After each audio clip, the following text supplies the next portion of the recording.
Good morning mga idol, mga sangkay, mga kasangkayan didiha sa Marliti, maupay nga aga. Makati yung lalamunan ko, malagkit.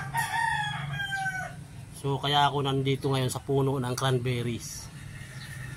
Ito ay nagbunga na ng marami. Ayan, mga itim-itim, mga natuyo na yung iba. Pero meron siyang panibagong bunga na ilaw pa. Ayan. Ito.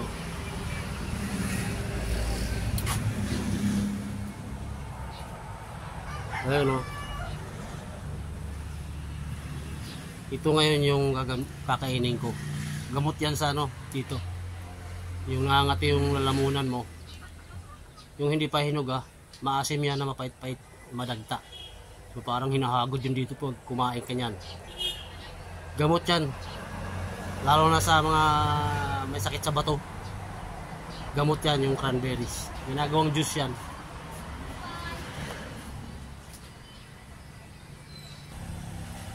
Marami na naman siyang panibagong bunga. So ito yung ginagamot ko pag nangangati lalamunan ko. Malagkit. Yun. Sama na yung buto. Kasi mapait-pait yung buto ng konti, naubod ng asin, madagta, kaya hinahagod din dito. Magandang gamot to mga idol. Ito yung cranberries.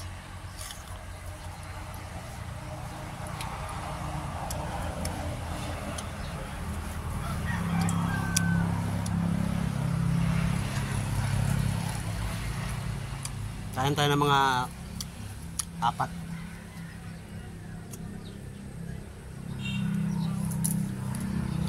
Sarap.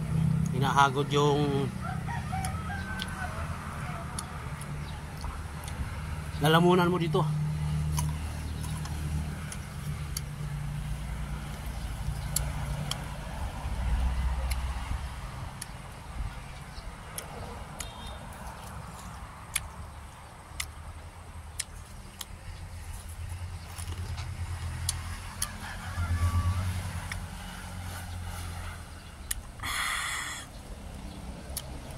Maasim na medyo mapait ng konti kasi kinain ko pati buto. Pero maganda dito, tanggal agad yung lagkit na lalamunan mo. Yung pangangati na lalamunan mo, tanggal agad. The best to mga idol.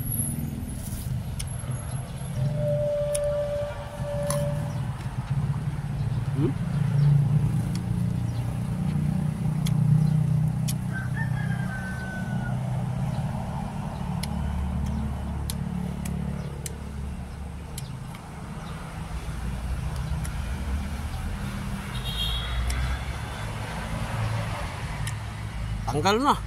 Wala na. Kanina yung boses ko parang lumalabas sa ilong, na malapad na ilong ko. Ayan, wala na. Tanggal na kaagad. Ganun katindi yan mga idol.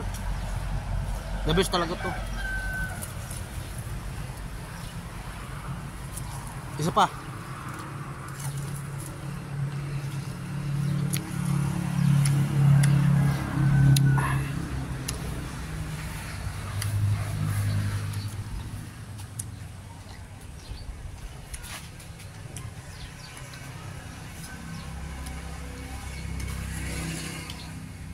Subukan nyo itong cranberries.